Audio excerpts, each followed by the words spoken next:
The No BS Newshour presents What's Bullshit in the News?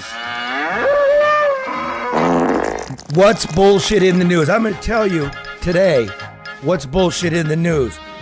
USAID, the deep state, Senator Slotkin, Iraq, Ukraine, the connection.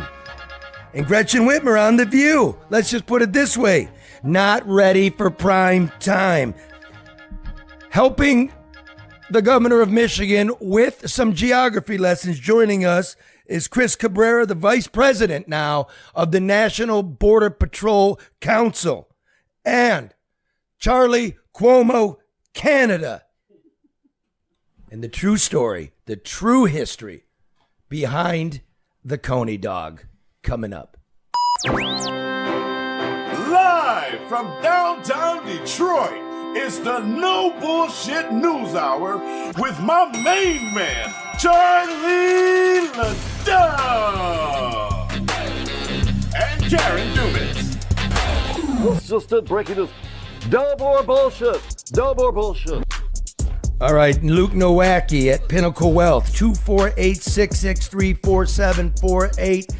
Don't fuck around. Look what gold's doing, all-time high. You don't know why. Luke does. Tailor a financial plan specifically for you with Luke Nowacki. 248-663-4748. Archangel Senior Management. Invest in the future. Decent communal living for our senior citizens. Invest in the real estate, the healthcare, the community. If you're interested, you call Archangel at 989-614-0416 XG. Hit me. Well, you know, when it rains, the power goes out. And when the power goes out, the internet goes out. When the internet goes out, I call my friend Matt and Bernie at XG Service Group. Look at Bernie here on his hands and knees, giving it everything he's got. Look at that man crack.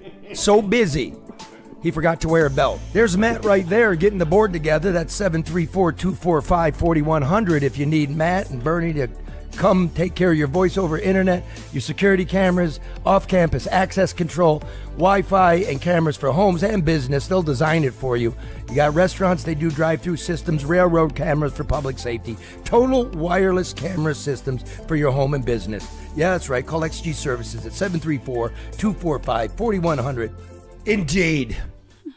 Hit me with that no BS in the news, man.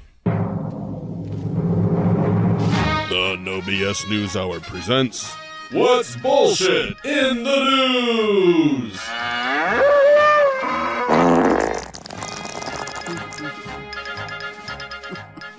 I'm going to tell you what's bullshit in the news. Everybody's hearing about USAID, right? The United States Agency for International Development. Everybody thinks when there's a famine, they're delivering rice. That's what they like you to believe. But this thing, ladies and gentlemen, is a deep state blob. And any soldier that's been overseas knows it. Any reporter worth his or her salt that's served in a conflict zone runs into these people. What are you doing today, Mark? Okay, wasn't so much that. It's like when you're frowning. It's relax. It's off-putting. You shouldn't see me. Can we just put a big... You're as red as a fucking tomato over there. Which, by the way... High stress. Which, by the way, yes. USAID helps the Afghanis grow at $110 billion plus. What a slush fund. Mm-hmm. Deep state, newbie, United States Senator from Michigan, Elissa Slotkin, knows all about the blob. Let me explain USAID. The yearly budget's like $45 billion. It's an agency unto itself. Mark, stop shaking your head. Look right here. Yeah. Calm down. I got you. Yeah. Okay. Or maybe you're upset about USAID. I am furious. So it's a federal agency. Yes. Okay. Unto itself. $45 billion budget. For some comparison, that's 3 times the budget combined of the CIA and the FBI. Okay, so remember, old Elissa likes to say, I did 3 tours in Iraq. I don't even know what a tour means. No, you know, if you look at her resume, nobody really knows. But I know this. I was there. We invaded and we leveled the place under the advice of people like Slotkin, right? We leveled it and it didn't work, right? So remember the Battle of Fallujah? Everybody remember that one kind of? 2 times around, we lost a lot of personnel. It was bloody. It used to be called the City of Minarets, and we leveled it. So what USAID would do, what would happen? I was embedded with the Marines, so I saw this, right? You would have the DOD, the Department of Defense, the Department of State, the CIA, and the USAID also embedded.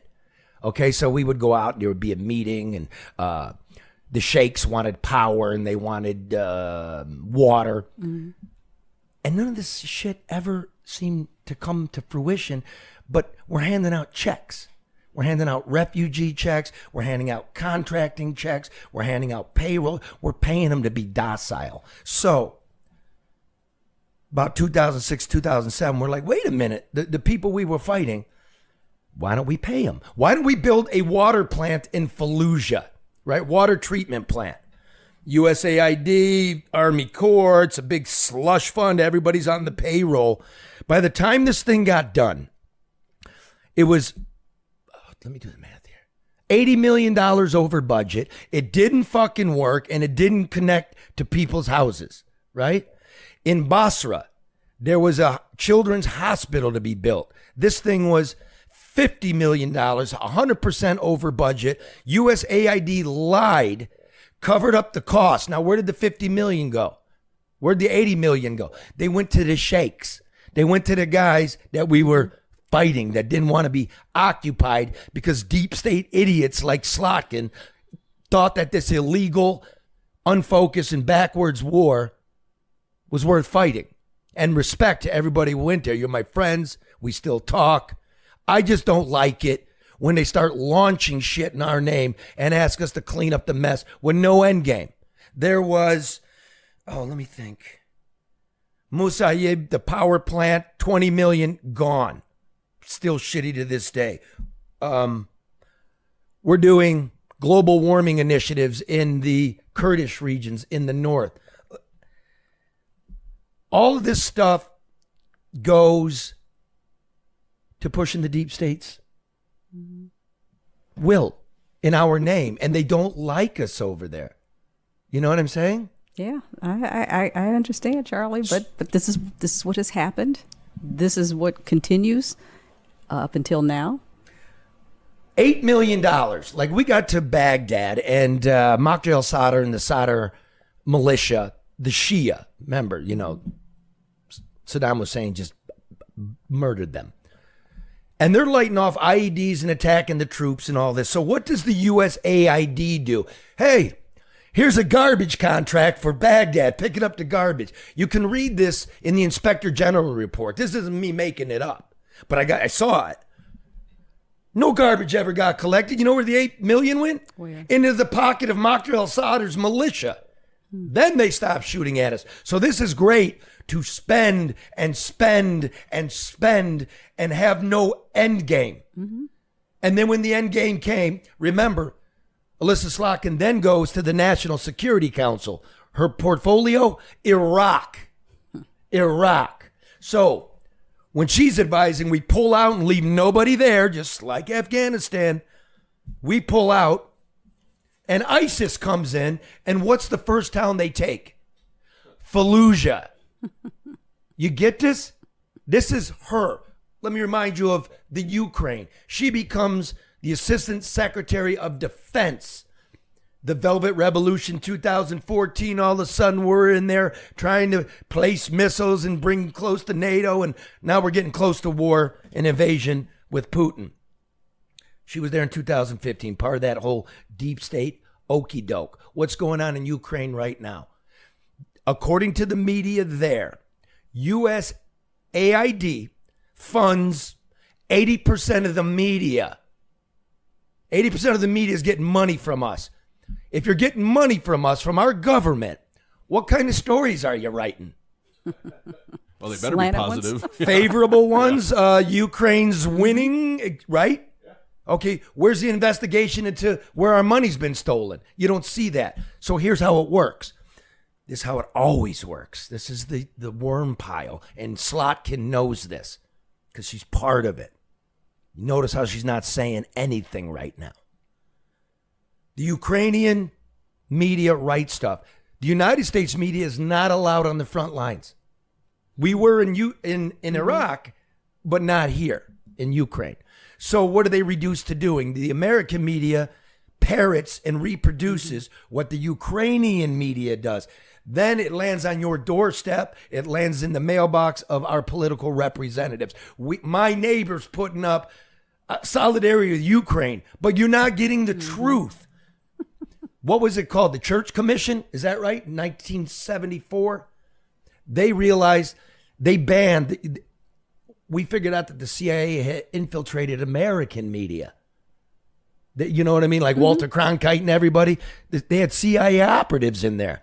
That's not allowed. So now we do that overseas under the umbrella of the USAID. And I thought liberals didn't like deep state, forever wars that kill people. No, it's time to clean it up. USAID's been involved in bad shit in Cuba, Peru, Ecuador, Brazil, Russia, Afghanistan. Afghanistan, people. We sent through the USAID alone $110 billion.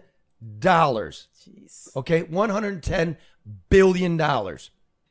If you need perspective on how much $110 billion is, $110 billion would fund the city of Detroit for 50 years. Wow. No, 100 years. 100 years. 100 years. It wouldn't have to be like this. But Charlie, and not just here in Detroit, but here, period, wouldn't be like this if money were being spent responsibly and investing within. And humanely. I mean, and we say this all the time, but I mean, how do you have any faith or confidence in people who are making decisions not in your best interest? But show me the. Okay, before we do it. In Afghanistan, the USAID spent $330 million on irrigation and farming projects to turn the warlords and the local farmers away from producing heroin, opium. Mm-hmm. Except opium production under the 20 years of occupation doubled. Doubled. It's got to go. Look, here's the Democrats, or what's left of them. Show a little clip. You didn't create USAID. The United States Congress did for the American people. We will see you in the courts, in Congress, in the streets. It's time for us to make sure that they know we will not go. We are here to fight back. We are going to fight this fight. I am going to stand with you in this fight, and we will win. We will win. We will win. We will win. A nursing home. We will win. They're chanting for covert war. Mm-hmm. United States should engage with the world when the world needs help. I think that's what makes us a sort of a shining light. But all these soft-bodied people that get in there and don't really know anything, just parrot what doesn't need to be parroted. But shouldn't the country follow the same, direction that they tell you on an airplane? Put your mask on first. I mean, shouldn't you stabilize? Oh yeah, they did that to us too. Yeah, but shouldn't you stabilize here before or while at least extending external help? Maybe, but it's not what they think it is. Or maybe it is. Maybe it is. You know what I mean? You have to remember, it should be folded into the State Department. And why would an aid agency have top secret computers and files? And we're not allowed to see. And they're fighting an audit. You're an aid agency, right? It should be folded in. It should also be public. Chris Cabrera from the National Border Patrol Council, a big heavyweight in what really goes on internationally. What's up, Chris? You were in the United States military, were you not? I was in the U.S. Army. You ever deployed overseas anywhere? I went to Haiti in the mid '90s. What was going on When there? they Was there overthrew they overthrew the government, and we went in on a peacekeeping mission. Peacekeeping mission. So dollars to donuts, you ran into USAID as well. Oh yeah, I remember one in particular. We were on a port in Port-au-Prince, and these guys were unloading this ship full of USAID, and some of the guys were just chucking it straight into the water. So we went over there and stopped them from what they were doing, and they told us that they were throwing this stuff away because the local government wasn't passing it out to the people; they were selling it back to the people at insane rates. So all the aid we were sending over there to help these people, they weren't getting it. The government was keeping that. What a clusterfuck. We went over there after the earthquake, like 2010 or whatever, and USAID, $2.5 billion. And none of it got to the Haitians. $1 billion went missing. Clinton's in charge of it. And an audit again found that 90% of the money found its way back to American corporations based in Washington. You see this little loop. We will win. We will win. We're throwing rice into the bay. Port-au-Prince, the fuck is, Well, if this had been like a private company doing this shit, this stuff, people would be in jail, people would get fired. 2, people would probably go to jail for it. But since it's the government, it's just, we'll fix it. And they keep doing it because there's no repercussions for them. Mm-hmm. Elissa Slotkin, what do you think of this, Elissa? I'll tell you what she thinks of it. Being from the blob state, they got the deep state got their girl in Washington, and nobody around here even questioned her career. Well, now you get to see it. So what do you think of it? Because we want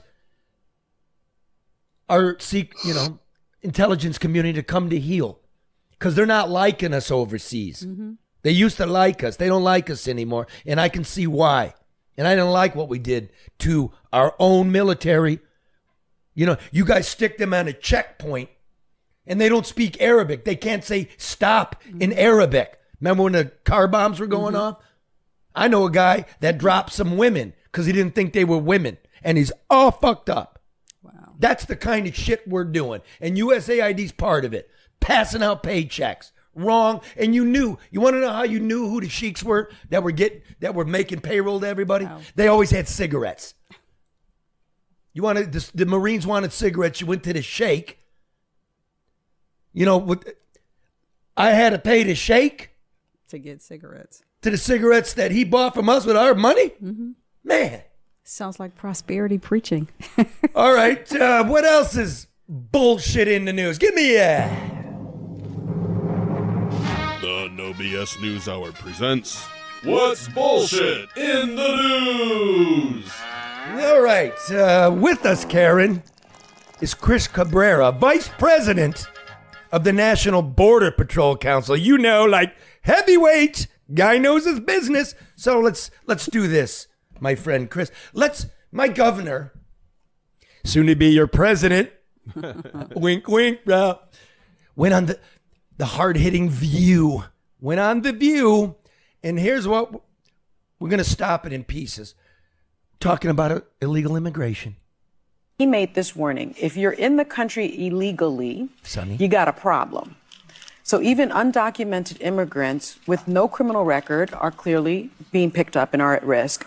Is this a fear tactic in your view, or is the plan to just get rid of every undocumented immigrant? Well, as a fellow lawyer, I appreciate your setting the stage on what we're talking about when it comes to legal and illegal. That's very important. And it is. Criminal and civil, right? Yes. There's a big pause. Chris?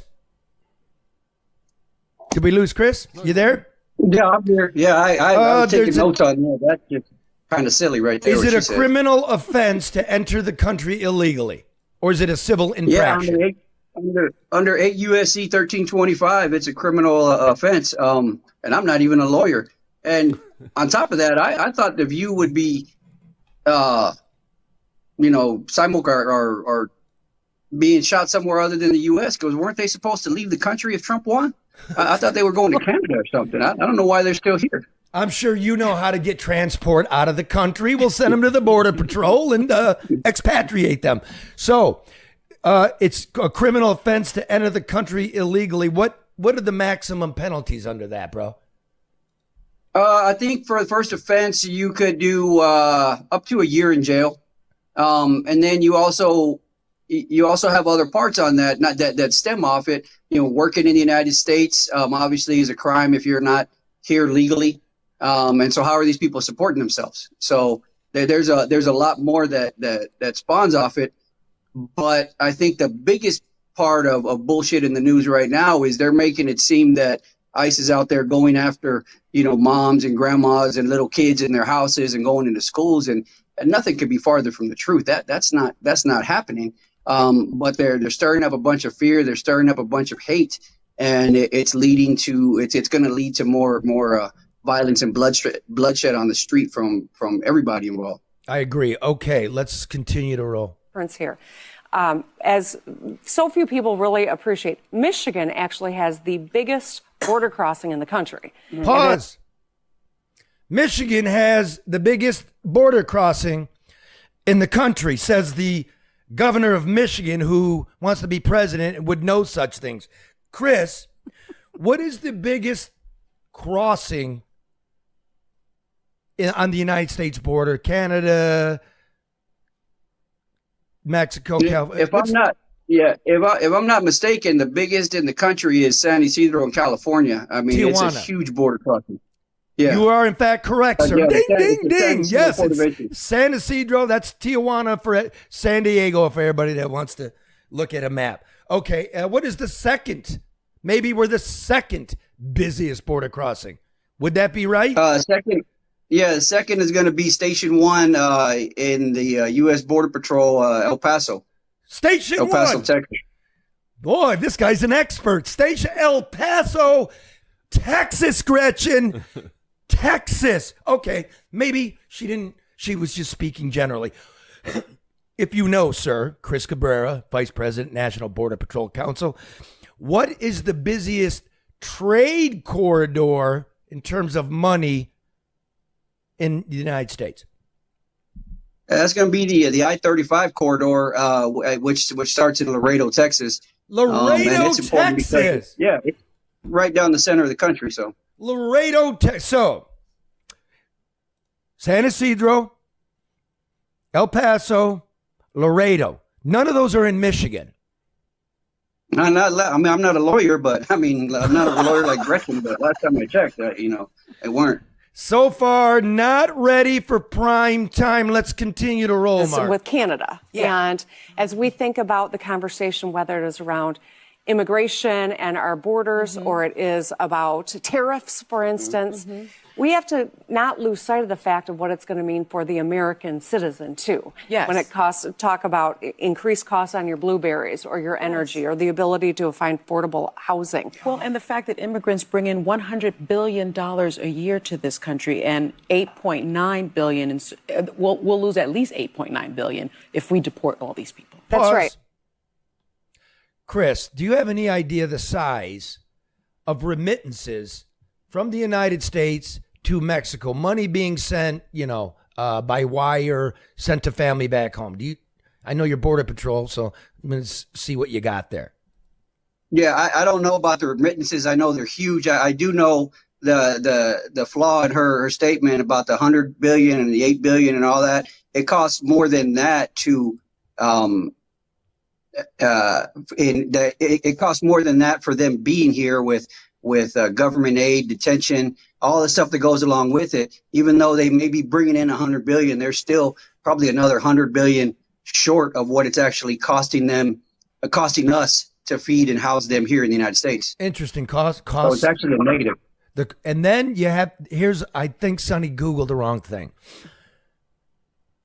Mexicans alone send we don't even measure it, which we need to do. Send an estimated 100 billion to 400 billion. Is that correct? I don't know. To Mexico. Maybe it's 100 million. I don't even know. But I know the outflow is massive. Google that up for me. I'm like, what are the remittances? We're going to clarify that. There's so many numbers going in my head. Is there any more to the clip? Yeah. Yep. Let's see. And, the Michigan State Police works very closely with our federal agencies as we protect the most cross-border in the country. And it has worked well, but we've got to follow the law. We've got to treat people with dignity. And we also, as a nation, have failed to secure that southern border. And it's not the fault of the last administration. This has been going on for decades. Pause. Okay, I'm going to start, Chris. Karen, you can go in. Even the New York Times, after the election, and acknowledged that it was the Biden policy that led to this. This is some dumbass rejected talking points from the limousine liberals. She doesn't even know that her border is not the busiest. Mm-hmm. She can't speak French. She can't speak Spanish. And she doesn't know what's going on here. Chris, tell the wannabe here about, has this been going on for decades? This explosion on the border, and you're right in the middle of it. Go on. Yes and no. I mean, we've always had crossings. We've always had an issue, but not like the issue we had. I mean, it was high under Clinton. It was high under Bush and under Obama. Under Trump, it came down quite a bit, significantly, actually. And under Biden, I mean, we went from maybe 20, 30,000 a month that we were apprehending to 300,000 a month. So, the problem's been there for decades, but the explosion, what it is now, that's unprecedented. I mean, it's nothing. I mean, that was the last 4 years that this thing just took off.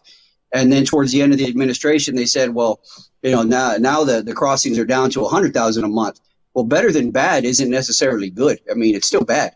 You jacked it up 300% and then you took it down to where it's only over, 200%. You're still up. At the end of the day, you're still in the negative. So, yeah, it was this last administration that just knocked the wheels off this thing. The Border Patrol app, the temporary protective status for Venezuelans encouraged people to come up to remain in Mexico was discarded. The pausing of catch and release, right? No detentions, none of it. It was a clarion call. Gretchen Whitmer has never had her boots in that dust, dude. I've been in that dust with you. I've crossed with the Sinaloa cartel. I came over the Rio Grande River. You have made a career of this. It's beyond simplistic, and it's almost embarrassing that it's still being discussed this way. Well, and the odd part is we've always had an illegal immigration problem. I mean, it's been going on for decades, right?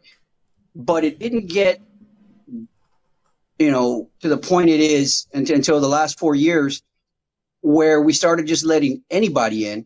And it started affecting our local communities, like up there in the Detroit, in the Michigan area, Ruby Garcia, a young lady killed by an illegal immigrant. You obviously, Laken Riley, Jocelyn Nungary from Texas that was brutally assaulted, sexually assaulted, 12-year-old, and killed under a bridge by Venezuelan illegal aliens. And so when this starts happening, well, now you're riling people up. I mean, granted, do we have homegrown criminals? Yeah, but we can't send them anywhere. But we don't need to import anymore. And if these folks hadn't come in and just started doing whatever the hell they wanted to whoever the hell they wanted, we'd probably still be most people would just pass a blind eye to it and pretend like it's not there. But it got so out of control. This is where it ended up. But remember, Charlie, we talked to Chris for the last few years. Yes. Like, this isn't a new conversation. And so he's had his finger on the pulse and shared it here over time. So we've had an insight into, the lack of organization, the lack of processing, how you did the test with the phones and the whole, there's no follow-up. There's nothing. So we've been talking about this for a long time. This is not a new conversation. So well, thanks for that. I mean, why tune in? That is not new. Well, no, because I'm saying, what I'm saying. I'm playing. No, what I'm saying is that this should not be a shock. We've been talking, people are saying, oh, you're just saying that because, we want to support Biden, or this isn't a Trump or Biden thing. There's a clear difference in what happened over the past few years. That's what I was saying. Yeah, absolutely. And it shouldn't be a shock. But now you know, it's silly time here. It's silly time with the left now. You know, me and Cabrera and we're the old left. You know what I mean? We're the ones that did stuff, and it's reasonable and be humanistic about stuff and, you know, serve the country and all that. Now it's shitheads. Well, it's whatever I say is truth, and that because there's no accountability, there's no fact checking, and so she can go on and she can say those things, and people respond to what she says without checking the validity of what she's saying. I just vomit talking points. I mean, this show, you know, I met with Cabrera. Remember last time I saw you in the flesh? We actually went down. I remember. You crossed remember, Chris? The river with the guy. Yeah, I remember. Everybody I come across, I tell them to Google that video. Because it was that stupid. And you know, Chris was showing us around, and you know, it was like back in the trees where they were mustering. It was like 2,000 people in one little batch that morning. Most of them from Venezuela, some Peru and all that. They didn't want you to see it. That's when I'm picking up those passports, and people are discarding them because there's no identity. We don't know who they are. And you saw what do you call it when you get that? What's it called? The shunt, an implant for birth control.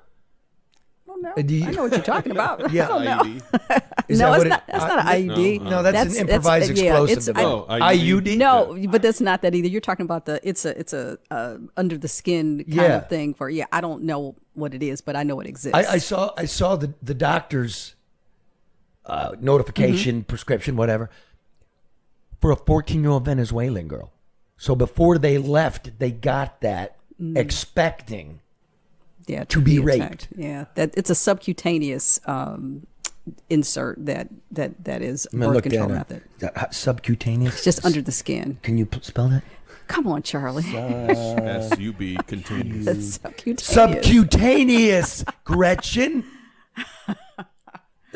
Yeah, so, hey, Chris, how much were let's just say, forget what the cartels were paying for from the Guatemalan border. Just when you're on the Mexican side of the Rio to cross over, what was the going rate, the toll? You know, yeah, not the entire cost, but just across the river, from one side of the river to the other.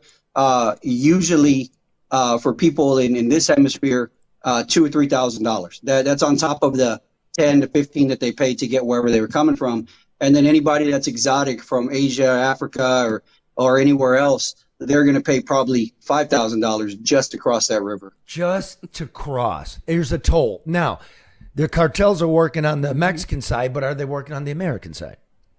I mean, they're working on the American side. They're working on the Mexican side. They're working in every state in this country, and they're in other countries too. You have Mexican drug cartels that are operating in Central and South America. They're operating in Spain, that are operating in Europe. I mean, this is a worldwide industry. I mean, this is big business with no red tape. Nice segue, which brings us to Canada, right? Why is Trump rattling the big stick? I was on with Chris Cuomo 2 nights ago, and watch this, Chris and Karen, and we'll circle back, since the governor of Michigan doesn't know anything. Canada. Why do we care about the northern border? Nobody really comes through there, right? It's like a little fraction of our fentanyl. It turns out that we don't have the right picture of what's going on up north, and that's why the administration is so sensitive to it. And that's why Trudeau threw so much money at it today. That's a lot of money. The question is, why didn't he make these moves before? See, that's what pressure's about in politics. Let's bring in Charlie LeDuff. You know him, friend of show, Pulitzer Prize winner. He has the No BS News, one of my favorite things to watch in a trash fire of digital media. This is an oasis. Mine too. Charlie, it's been a minute. I miss you. It's great to see you. It really is, man. It's good to see you. So I already told them that we had taken a lot of our staff from the northern border and moved them to the south from CBP, so we're understaffed up north. But you called me, and I own it. You called me months ago saying you need to talk about what's happening up there. What did you learn about what the risk is for who's coming over and what's coming over from Canada? I try not to bore everybody with numbers, but we all know about the terror watch list, right? And all the terrorists are coming in, In the last 4 years, over the Mexican border, we've encountered about 500 people on the terror watch list. It's important to say it only took 10 guys to take both towers down.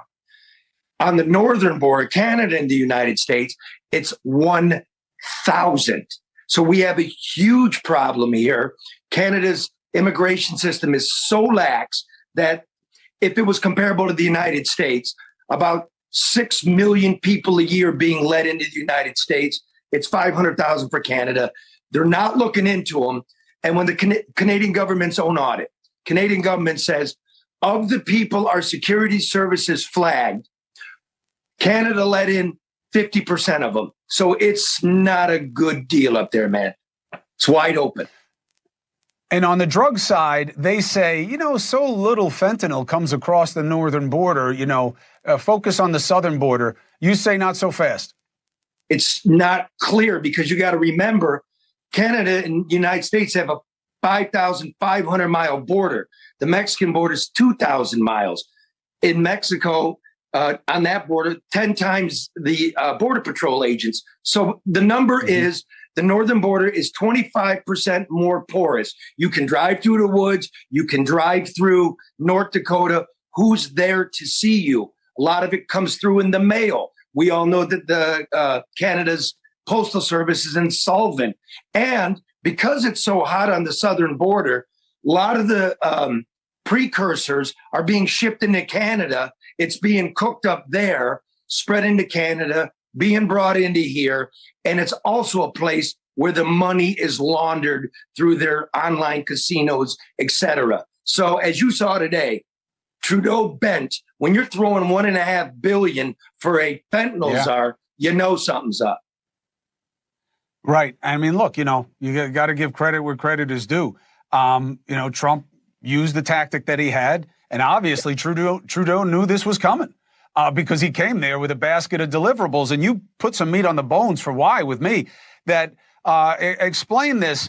That Canadian officials say that there are 100 organized crime groups in Canada now involved in fentanyl production, that there's a 4-fold increase. What does that mean about what's going on up there? In the last 3 years, fent has become a huge deal. Brother, you and I hate this and everything connected to it. One of the reasons is when Trudeau came in, he suspended visas for Mexicans. You can come in without a visa to Canada. You can't come into the United States without a visa from Mexico. So what did the cartels do? They flew in, they set up shop. Hey, it's much easier here, right? And the border's wide open. Now we got a big problem. Trudeau just last year, about almost a year ago, suspended that. Mexicans now need a visa because they're all coming claiming asylum. You got the cartels. Good luck getting them out. We actually had 250,000 people, migrants, coming in from Canada, the United States, which was a 700% increase over the last couple of years. So he screwed the pooch, and we got to deal with it. And I'll make one last point, Chris. Don't think for a minute, though, this is just fentanyl. This is a club. He bent the knee. And it is going to be about defense. It is going to be about trade. It's just the opening salvo.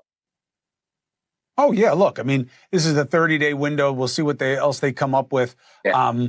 And look, I think it's a good start. And what we should do is let's give it a couple of months. And if you're still getting the same reports about what's happening, let's go. Let's get the band back together and go up to the northern border. And let's watch what's happening so we can show the audience that we got to pay attention there, too. Charlie LeDuff, thank you for bringing this to my attention. Thank you for helping the audience understand it. Appreciate you. Chris, what do you make of Charlie, my report? Can I add something on that? Yeah. You said that it took 10 to take down the towers, right? And, it's terrible because you only need 1, 2, and you have a bad day like in Bakersfield, California. And I think we're missing out here on the effect the ICE agents and what their job is, because a lot of these folks, even though they didn't enter illegally, they overstayed their visas. And those are the folks that we need to find and get out of the country. And those folks were overstays. So if we don't let ICE do their job, if they defund ICE, that's going to mean that even more people that didn't enter legally but are here, they didn't enter illegally, but they're here illegally, they're just free to do what they want because they don't want ICE around. So not only do we have this porous border where people are coming in, the people that are supposed to be leaving aren't leaving. So that adds even more. And yet we don't want ICE to do their job. And that makes it, that just compounds the problem. That's 100% correct. It's a problem with visas in both Canada and the United States. Nobody reports this. Bensman, I kept calling him like, Todd, report this. About 1 million people a year abandon their visa. You're supposed to, we can track them. Hey, guy didn't show up for the airport. They're here. So why are we expanding tourist visas to places like Tajikistan? Why don't you need a visa if you're from Colombia and you want to come here and holiday? I met a guy at the bus stop here. Nice dude, was looking for work. He wasn't going back to Bogota. He wasn't doing it. So it's a clusterfuck. Going on The View doesn't fix anything. It just shows me how little our leadership knows. They don't know about USAID. They don't know about their own border. They don't know the position the world's in and what's trying to be accomplished. And you know what else they don't know, Chris? What is the favorite Coney dog of the United States Border Patrol? The ones you guys have up there, what is it? I forget. The American Coney Island? Yeah, the ones you sent to me. Those things are friggin' awesome. The American Coney Island. We sent you a bunch, right? You and a bunch of the guys. Yep, had a big barbecue. Now, the governor goes to Lafayette. And as we all know, that one's closed for,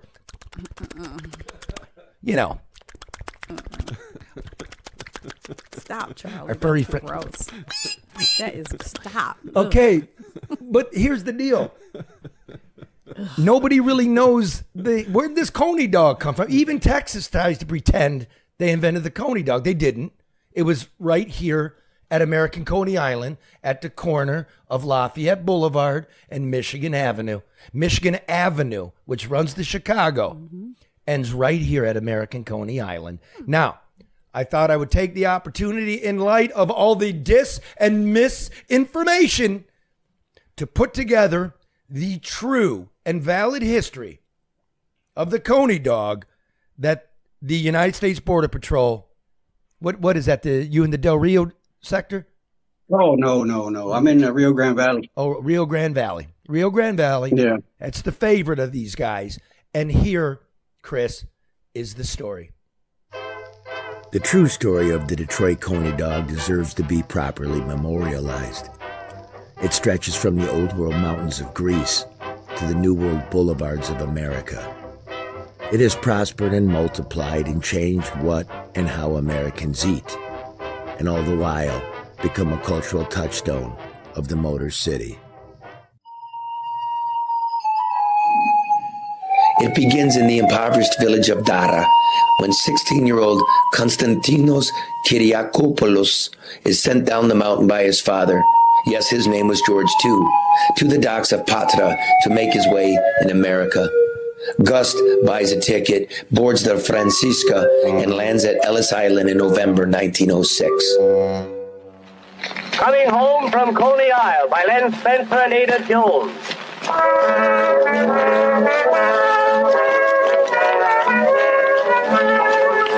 There is a time, the summertime, a time without the rest, where breezes blow that way. The owner of a single pair of shoes and unable to get much going, young Gust heads to Detroit, but not before the teenager sets his dark eyes upon the electric lights of Coney Island, Brooklyn. He becomes intoxicated by its sounds and smells, its loop-the-loop roller coaster, Tilly's Ferris wheel, and Charles Feltman's Coney Island hot dog emporium.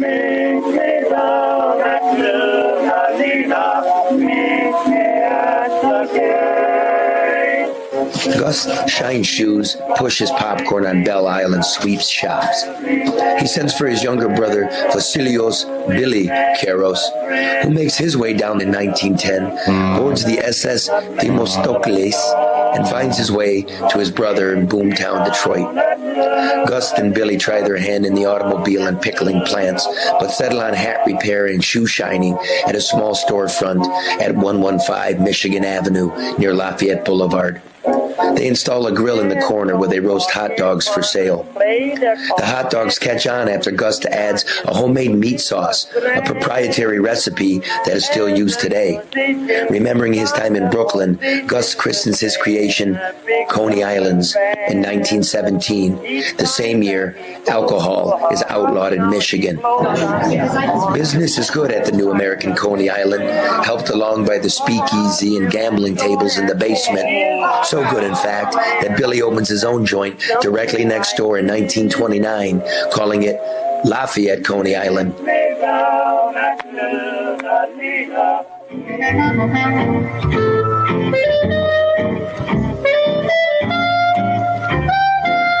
It is an amicable relationship. The brothers prosper and have children. Gus, the American Coney King, begets George and Chuck and Joe and Ray. Billy, the Lafayette Coney King, begets George and Tony and John. That makes 2 Georges and 2 Coney Islands on the same block, along with the arcade bar, also owned by Gus. Eventually, Lafayette George assumes the crown from his father, Billy. Likewise, Chuck inherits the American kingdom from Gus. Meanwhile, Gus's oldest son, George, lands in France during the Normandy invasion with the American armed forces, then falls in love with a Parisian woman. He lives there for a few years, appears in a few French B films, falls out of love with the Parisian woman, returns to Detroit, only to find his brother has inherited the store. As a consolation, George is given the corner bar. Meanwhile, Chuck sends for his cousin back in Greece. His name too is George, and with Chuck's help, cousin George from Greece opens his own Coney Island in the suburbs of Detroit.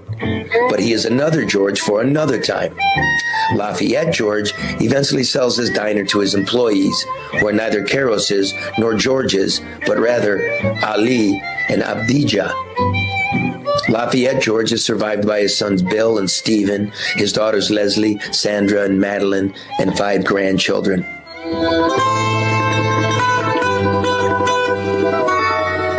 Much has been made of the family feud between American and Lafayette Coney Islands, but it has been wildly overstated, says Bill Caros, the son of Lafayette George.